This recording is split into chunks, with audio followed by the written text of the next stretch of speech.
Ito ngayon ang problema. Ang problema, walang lumilipad na eroplano. At yung mga airport ay tinatamaan na. We have heard reports of attacks on different airports around the region. Generally this is by Iran. Yung mga tumulong sa Amerika at yung mga bansa na tumulong sa Amerika ay inaatake ngayon ng Iran as retaliatory strikes.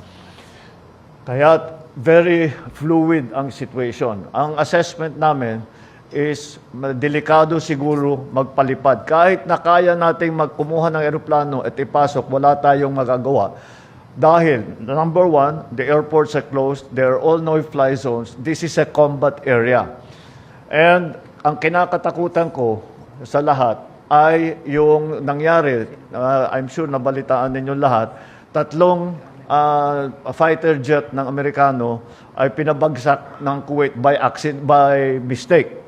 So, kung commercial airline, baka magkamali din at baka they will attack it by mistake.